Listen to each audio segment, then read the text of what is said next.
Hi, thank you for watching us here at Tax Talk UK, where we talk about all things tax and other important aspects of self-employment. And we've been asked how do you motivate yourself throughout your self-employment? So we're going to talk about that today, but before we do, if I could please ask you to take a moment to subscribe to our YouTube channel.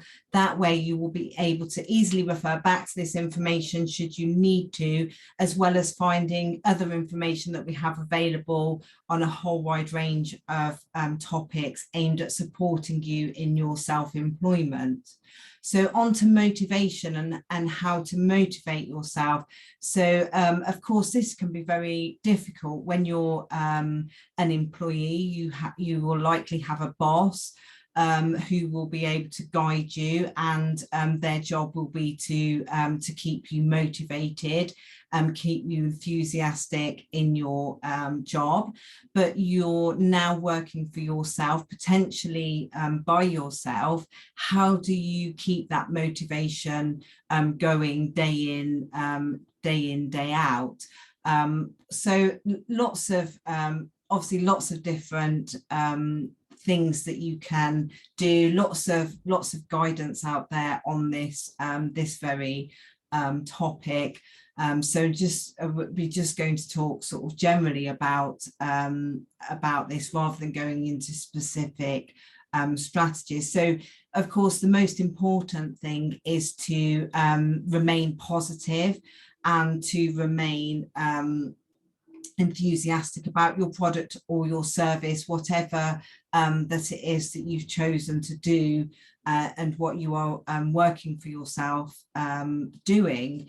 Remember why you decided to do that in the first place, the passion that made you go through the process of actually getting to the point of being able to do this for you.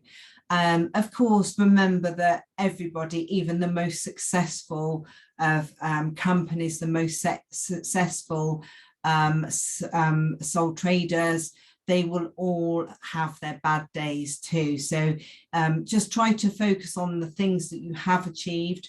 Remember that if you make a mistake, mistakes are an opportunity to learn.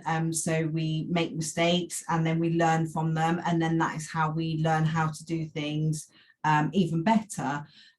So try not to dwell on the fact that you've made a mistake, but try to think what you can learn from it. So of course, particularly over the last decade or so, with the sort of massive growth in social media, we get to see across a lot of different platforms what other people are doing, how they're achieving their successes.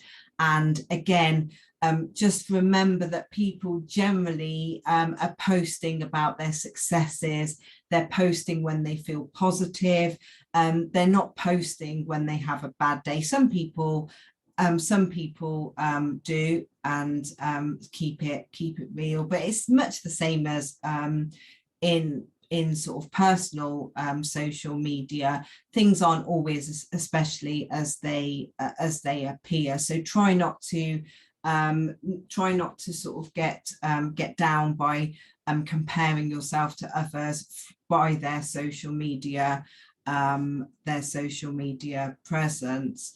And just, you know, sort of really try to keep your business fresh, keep thinking of new ideas, keep reviewing your original business plan of what you aim to do, what you aim to deliver, what your goals were for the short and the long term.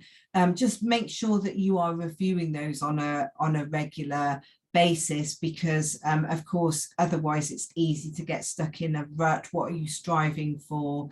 What are you aiming to achieve? So you should always have that. But most importantly is just you know, sort of to be kind to yourself, and you know, to remember you are doing your best. We don't get everything right every time, but please don't give yourself a hard time, because you are, I'm sure, doing a great job. and hopefully you will continue to do so. And of course, if you feel actually I'm not doing a great job, this just isn't for me, then of course there's no shame in just moving on to do something different, because trying to keep doing something that you're not enjoying and you're not being successful in is obviously just going to set yourself up for negativity. And of course our work takes such a large amount of our life. It's important that we should be able to get some enjoyment and some success from it. So hopefully this helps, and of course wishing you every success in your business. And thank you very much for watching. Please do subscribe to our YouTube channel. Thank you. Goodbye.